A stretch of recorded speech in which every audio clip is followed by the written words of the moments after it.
Dans l'immense fresque de la dynastie victorienne, certains noms brillent encore aujourd'hui de mille feux. Le prince de Galles, devenu Édouard VII, la princesse Alice, la flamboyante princesse Louise. Pourtant, au milieu de cette vaste fratrie, il y a une figure que l'histoire a souvent laissée dans l'ombre, celle d'Helena Augusta Victoria, troisième fille de la reine Victoria et du prince Albert. Sa vie fut marquée par les malentendus, les drames et les humiliations, mais aussi par une étonnante ténacité. On l'a appelée la « fille oubliée », et pour cause. La plupart de ce que nous savons sur elle provient uniquement des journaux de sa mère. Une mère impérieuse qui n'hésitait pas à juger sévèrement ses enfants, façonnant ainsi l'image posthume de sa fille. Pourtant, derrière ces lignes parfois cruelles, se dessine le portrait d'une femme bien plus complexe qu'on ne l'imagine. Helena naquit le 25 mai 1846, mais son arrivée au monde ne fut pas accueillie par la sérénité. Comme l'écrivit son père, le prince Albert, le nouveau-né apparut tout bleu, et il fallut l'intervention des médecins de la cour pour la sauver. Sa naissance mit à rude épreuve sa mère, la reine Victoria. Habituée à se montrer inflexible, elle dut suspendre ses devoirs royaux afin de se rétablir, une pause qui souligna la fragilité du lien entre maternité et pouvoir. Dès ses premiers instants, la petite Helena incarna ce paradoxe.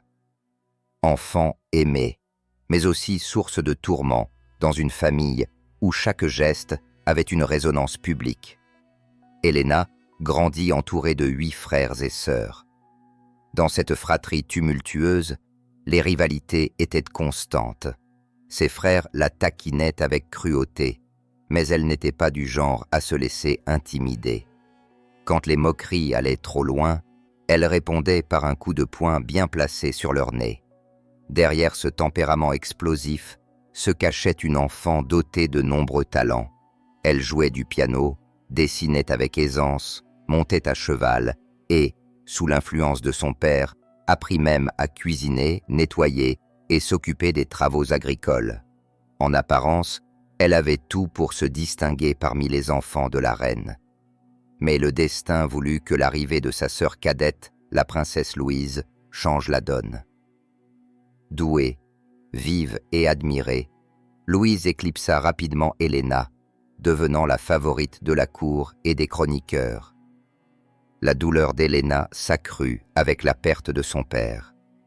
Le 14 décembre 1861, le prince Albert succomba à la fièvre typhoïde. Pour la jeune fille de 15 ans, ce fut un choc dévastateur. Elle confia à une amie combien elle l'adorait, combien elle le considérait comme son conseiller et son soutien. Sa peine fut d'autant plus lourde que sa mère, submergée par son propre deuil, s'enferma dans une austère période de réclusion à Osborne House. Dans ce silence, Helena espérait trouver un rôle auprès de sa mère, mais la reine choisit plutôt de s'appuyer sur ses autres filles, notamment Alice et Louise, jugeant Helena trop émotive. Rejetée, la princesse se retrouva isolée et vulnérable, cherchant ailleurs réconfort et affection. C'est dans ce contexte qu'elle entama une idylle secrète avec Karl Ruland, ancien secrétaire privé de son père. L'homme avait 13 ans de plus qu'elle, et leur liaison fut rapidement découverte. La reine, furieuse, mit immédiatement fin à l'affaire, renvoya Ruland en Allemagne et imposa à Helena une solution radicale, un mariage arrangé. Mais là encore, la princesse ne partait pas avec les meilleures cartes. Ses biographes l'ont décrite comme rondelette et au double menton, ce qui, dans un univers où l'apparence déterminait la valeur d'une princesse, compliquait singulièrement la recherche d'un époux. Sa position de fille du milieu n'arrangeait rien. Elle n'avait ni l'éclat des aînés, ni la fraîcheur des cadettes. Enfin, la reine ajouta une condition dissuasive. L'homme qui épouserait Helena devrait accepter de vivre à proximité de la cour, afin que la princesse puisse rester la secrétaire officieuse de sa mère. Peu d'hommes étaient prêts à un tel sacrifice. Celui qui se prêta au jeu fut le prince Christian de Schleswig-Holstein. Le choix scandalisa une partie de la famille royale. Pauvre, plus âgé qu'Helena et issu d'une lignée contestée par la Prusse et le Danemark, il apparaissait comme un parti indigne. Alexandra de Danemark, belle-sœur d'Helena et fille du roi de Danemark, prit la nouvelle comme une insulte personnelle, voyant dans ce mariage un affront politique. Malgré les protestations, la reine Victoria imposa son choix. Helena, quant à elle, décrivit Christian comme un homme agréable, distingué et posé. Pour elle, il représentait au moins une stabilité qu'elle n'avait jamais connue dans sa propre famille. Le mariage eut lieu le 5 juillet 1866, mais il se déroula sous de bien sombres auspices. Son frère aîné, Édouard, menaça de ne pas se présenter. Des invités furent frappés par des crises de gouttes et certains observateurs raillèrent l'union en disant qu'Helena épousait un vieil oncle. Pourtant, contre toute attente, l'union fut solide et paisible. Helena et Christian, malgré l'opposition, construisirent une vie conjugale fondée sur la loyauté et l'affection. Ce mariage, que beaucoup considéraient comme un échec assuré, se révéla être l'un des plus durables de la fratrie. Permettez-moi d'ouvrir ici une parenthèse pour m'adresser à vous, chers spectateurs.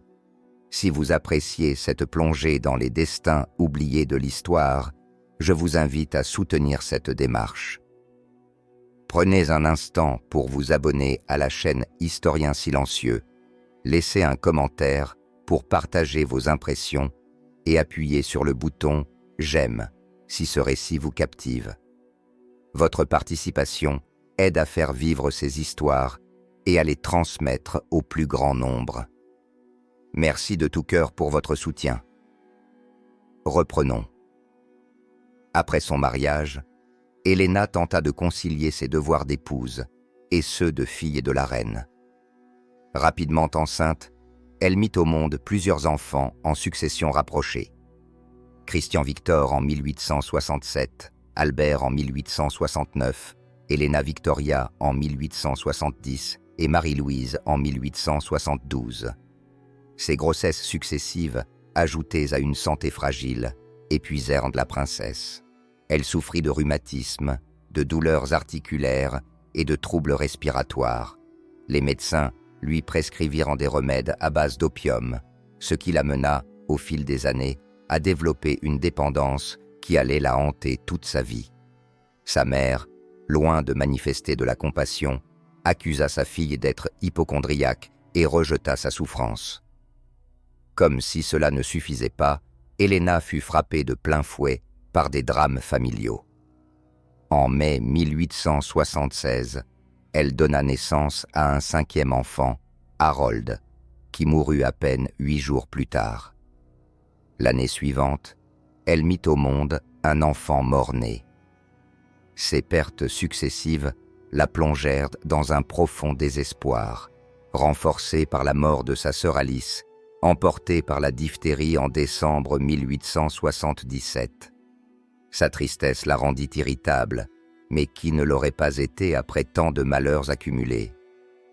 Elle s'éloigna encore davantage de sa mère, trouvant refuge dans son foyer et dans de nouvelles causes qui allaient définir la deuxième partie de son existence. Au tournant des années 1880, la vie de la princesse Helena prit une dimension nouvelle. Loin de n'être qu'une épouse et une mère effacée, elle se découvrit une passion ardente pour les causes sociales, en particulier celles liées aux femmes et à la santé publique.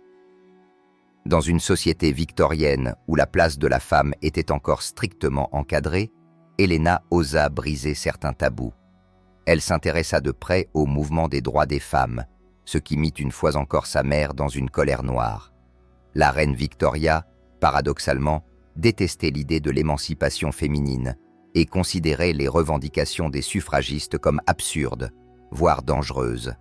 Helena, au contraire, croyait sincèrement que les femmes avaient un rôle essentiel à jouer dans la société au-delà des murs domestiques. En 1887, elle prit la présidence de la British Nurses Association. Ce fut pour elle un engagement concret, car elle ne se contenta pas d'être un nom honorifique. Elle travailla activement à promouvoir la création d'un registre officiel des infirmières, une idée jugée radicale pour l'époque. En cherchant à élever le statut et la formation de ces femmes dévouées, elle liait sa position royale à une mission profondément humaine. Face aux résistances internes, Helena fit preuve d'une fermeté digne de sa mère. Quand on lui reprochait d'imposer trop sévèrement sa volonté, elle répondait simplement « C'est mon souhait, et cela suffit ». En public, elle incarnait une assurance et une énergie qui forçaient le respect, même de ses détracteurs. Pourtant, derrière cette façade d'autorité, Helena luttait en silence contre ses propres démons. Son addiction à l'opium s'était aggravée. Ce qui avait commencé comme un traitement médical pour soulager ses douleurs chroniques était devenu une dépendance dont elle ne parvenait pas à se libérer. Vers 1894, la situation atteignit un point critique. Sa mère, qui jusque-là avait minimisé ses souffrances, s'alarma enfin de l'état de sa fille. Le prince Christian, inquiet, alla jusqu'à supplier les médecins de mettre fin à ce traitement destructeur. Quand Helena apprit que son approvisionnement allait cesser, elle entra dans une fureur terrible. Les symptômes du sevrage furent atroces. Tremblements, douleurs aiguës, hallucinations et perte temporaire de la vue. Mais grâce au soutien de sa sœur aînée et à sa propre volonté, Helena réussit à vaincre son addiction. Ce fut pour elle une victoire personnelle immense, bien qu'assombrie par de nouveaux coups du sort. L'année 1900 apporta une douleur qu'aucune mère ne devrait connaître. Son fils aîné, Christian Victor, officier de l'armée britannique, contracta la malaria en Afrique du Sud, alors qu'il servait dans les rangs lors de la guerre des Boers. Le 25 octobre, Helena reçut un premier télégramme annonçant la gravité de son état. 5 jours plus tard, un second message confirma la tragédie. Son fils avait succombé. Helena fit preuve d'un courage admirable face à cette perte, mais pour la reine Victoria, déjà très âgée, le choc fut fatal. Le décès de son petit-fils précipita son propre déclin, et le 22 janvier 1901, la souveraine s'éteignit, marquant la fin d'une ère. Pour Helena, la disparition de sa mère ne fut pas une libération, mais le début de nouvelles tensions. Son frère Édouard, devenu roi sous le nom d'Édouard VII, ne lui accorda pas la même proximité que leur mère.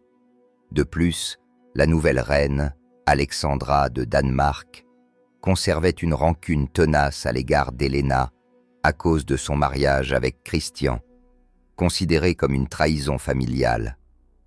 Alexandra, qui avait longtemps nourri de la jalousie envers les princesses de la maison, trouva l'occasion de prendre sa revanche. Elle se lança dans une offensive subtile mais implacable contre Helena, allant jusqu'à lui retirer la présidence de l'Army Nursing Service. Sous prétexte d'un intérêt personnel pour le domaine médical, elle exigea de remplacer Helena, une décision qui plongea cette dernière dans une grande amertume. Fidèle à son sens du devoir, Helena obtempéra, mais cette humiliation la marqua durablement. Malgré ses affronts, Helena continua de remplir ses obligations avec dignité. Elle soutint la monarchie tout en s'investissant dans des œuvres de carité. Mais les épreuves ne cessaient de s'accumuler. En 1910, son frère le roi Édouard mourut à son tour, terrassé par de multiples crises cardiaques. La guerre approchait et l'Europe s'enfonçait dans les tensions. Quand la Première Guerre mondiale éclata en 1914, la situation d'Helena devint encore plus délicate. Son fils Albert servait dans l'armée prussienne, combattant donc du côté ennemi. Ce déchirement familial symbolisait à lui seul les fractures qui divisaient les grandes dynasties européennes, toutes liées par le sang mais opposées par la politique et la guerre. Pendant ces années sombres, Helena trouva refuge dans ses activités caritatives. Elle multiplia les visites dans les hôpitaux militaires, apportant soutien moral et reconnaissance aux blessés. Sa présence réconforta de nombreux soldats et renforça son image auprès du peuple britannique. En dépit de son âge avancé, elle resta active, célébrant même son 50e anniversaire de mariage avec le prince Christian en pleine guerre mondiale. Ironie du destin, leur union, critiquée dès le départ, s'avéra être la plus solide de toutes celles conclues par les enfants de la reine Victoria. Mais cette stabilité fut brutalement interrompue en 1917, lorsque le prince Christian mourut à l'âge de 86 ans. Helena, désormais veuve après un demi-siècle de vie commune, perdit son plus fidèle soutien. Comme si cette épreuve ne suffisait pas, l'administration royale chercha à l'expulser de ses résidences de Cumberland Lodge et de Schomberg House, jugées trop coûteuses à entretenir. Pour une princesse qui avait consacré sa vie à la couronne, cette perspective était profondément injuste. Elle réussit néanmoins à conserver une partie de ses droits, mais la blessure morale demeura. Les dernières années de sa vie furent assombries par la maladie. Au printemps 1923, elle contracta une violente grippe qui fragilisa son cœur. Le 9 juin, elle succomba à une crise cardiaque. Ainsi s'éteignit la princesse Helena, à 77 ans, dans une relative discrétion, fidèle à cette réputation d'ombre qui lui avait collé à la peau toute sa vie. Les biographes, trop souvent influencés par les propos sévères de sa mère, continuèrent de la présenter comme effacée, hypocondriaque ou médiocre. Pourtant, en observant son existence de plus près, on découvre une femme courageuse, engagée et capable de se battre pour des causes qui dépassaient les simples conventions. Lorsque l'on cherche à dresser le portrait final de la princesse Helena Augusta Victoria, il est nécessaire de dépasser les clichés qui l'ont longtemps définie. L'histoire officielle, nourrie des journaux de la reine Victoria et des commentaires acides de certains chroniqueurs, la réduisit trop souvent à une figure maladive, effacée et sans éclat. Mais une lecture attentive de sa vie révèle au contraire une personnalité tenace, une femme qui, bien qu'écrasée par le poids d'une mère toute-puissante et par la hiérarchie impitoyable de la cour, sut affirmer ses convictions et laisser une empreinte durable. Helena vécut dans l'ombre d'une fratrie nombreuse. Chacun de ses frères et sœurs représentait une facette brillante de la monarchie. Alice était l'intellectuelle et la confidente, Louise l'artiste et la favorite, Béatrice la dévouée secrétaire de leur mère, tandis qu'Édouard, futur roi, attirait toute l'attention de la presse et des diplomates. Dans un tel contexte, il semblait presque inévitable qu'Helena soit perçue comme la moins remarquable. Mais cette position marginale ne l'empêcha pas de développer une force intérieure. C'est précisément parce qu'elle ne pouvait rivaliser par l'éclat qu'elle choisit d'exister autrement, en se consacrant à des domaines souvent négligés par ses pairs, comme le travail social, le soutien aux infirmières ou encore la promotion de l'éducation féminine. Son engagement en faveur du Royal School of Needlework illustre cette détermination. Pour donner de la visibilité à cette institution destinée à former les femmes à l'art de la broderie et du textile, elle organisa des thés mondains où la haute société était conviée à la côtoyer. L'attrait de rencontrer une princesse servit d'aimant, et ces réunions assurèrent au projet une notoriété croissante. Grâce à elle, l'école acquit une stabilité qui lui permit de traverser le siècle et de perdurer encore de nos jours. Ce fut l'une des nombreuses façons dont Helena transforma sa position de princesse en un outil de service et d'influence. Il ne faut pas sous-estimer non plus son courage face à l'adversité personnelle. La perte de 2 enfants en bas âge aurait suffi à briser bien des existences, mais Helena sut se relever, même si la douleur l'accompagna jusqu'à la fin. Sa dépendance à l'opium, loin d'être une simple faiblesse, témoigne aussi d'une époque où les traitements médicaux exposaient les patients à des substances hautement addictives. Sa capacité à se libérer de cette emprise après des années de souffrance, fut une victoire intime que peu osèrent reconnaître. Elle montra dans ce combat une endurance que son entourage avait trop souvent refusé de lui attribuer. La princesse se révéla également dans son rôle de pionnière de la santé publique. En soutenant la professionnalisation des infirmières, elle s'inscrivit dans un mouvement qui allait transformer le visage de la médecine moderne. Elle comprenait que les femmes pouvaient contribuer de manière décisive au progrès sanitaire, et elle n'hésita pas à imposer sa vision, quitte à susciter la résistance de ceux qui jugeaient ses propositions trop audacieuses. Cette facette de son action fut longtemps minimisée par les historiens, mais elle mérite aujourd'hui d'être réhabilitée, car elle montre combien Helena fut en avance sur son temps. La mémoire d'Helena souffrit d'un double effacement. D'abord par rapport à ses sœurs, ensuite par rapport à la reine elle-même. Victoria, dans ses écrits, ne se priva pas de commentaires sévères, souvent axés sur l'apparence physique de sa fille ou sur son tempérament jugé trop sensible. Ces jugements, repris sans distance critique par les générations suivantes de biographes, contribuèrent à forger l'image d'une princesse sans relief. Pourtant, cette vision doit être nuancée. Les critiques acerbes de la reine reflétaient avant tout ses propres attentes, ses propres frustrations et sa manière autoritaire de régner sur sa famille. Helena fut victime de ce prisme maternel, qui transforma ses larmes en signe de faiblesse, au lieu d'y voir l'expression d'une sensibilité sincère. En vérité, Helena n'était pas une figure insignifiante, mais une femme en quête de reconnaissance dans un univers où les femmes, même royales, étaient reléguées à l'arrière-plan. Elle trouva dans son mariage une stabilité affective, malgré les moqueries qui l'avaient entourée. Elle sut tirer profit de sa position de princesse pour soutenir des causes concrètes. Elle affronta avec dignité la douleur des deuils et la cruauté des intrigues familiales.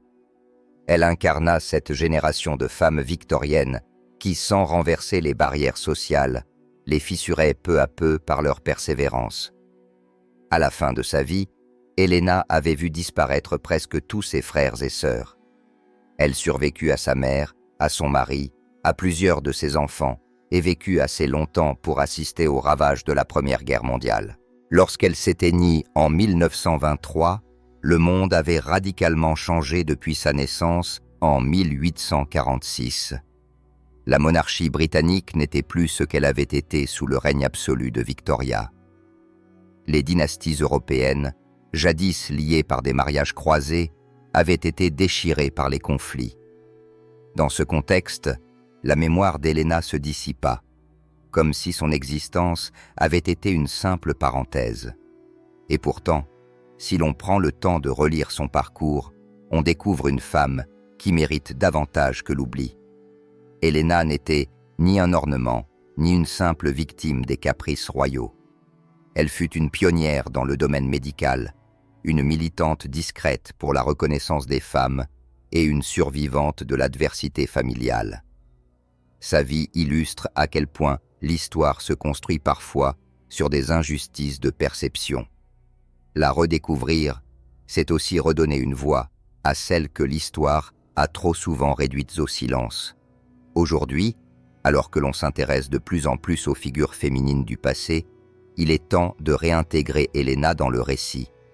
Non pas comme la fille oubliée ou la sœur effacée, mais comme une femme à part entière, avec ses forces, ses failles et ses combats. Car au fond, c'est peut-être là sa véritable leçon. Même au sein de la famille la plus puissante du monde, la reconnaissance n'était pas garantie.